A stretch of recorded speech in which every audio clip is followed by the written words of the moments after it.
Hi friends, చూడటానికి చిన్నగా ఉంటుంది కానీ దీనివల్ల చాలా యూజెస్ అనమాట. అదే గ్యాదరింగ్ ఫుట్. చూడడానికి ఎంత చిన్నగా ఉందో. దీనివల్ల యూజెస్ ఏంటి, ఎలా మన మెషిన్కి ఫిక్స్ చేసుకోవాలనేది నేను చూపించేస్తాను. పైన కొన్ని ఫ్రాక్ ఇమేజెస్ అయితే పెడతానండి. అలాంటి ఫ్రాక్స్ అయితే మనము ఈ గ్యాదరింగ్ ఫుట్తో చేసుకోవచ్చు. అంటే నెట్తోని ఫ్రిల్స్ అనేవి ఈజీగా పెట్టుకోవచ్చు అనమాట.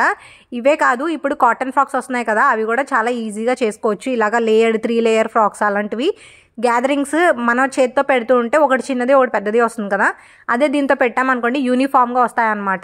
ఇలాంటి ఫ్రాక్స్ అన్నీ కూడా మనం డిజైన్ చేసుకోవచ్చు. మన మెషిన్కి పెట్టడం కూడా చాలా ఈజీ. ఒక స్క్రూ ఉంటుంది, ఆ స్క్రూ తిప్పగానే మనకి మెయిన్ పాదం అనేది కిందకు వచ్చేస్తుంది అనమాట.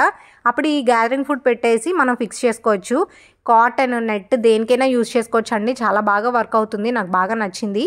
మళ్ళీ స్క్రూ మనము వెనక్కి తిప్పేసామనుకోండి ఆ పాదం పడిపోతుంది.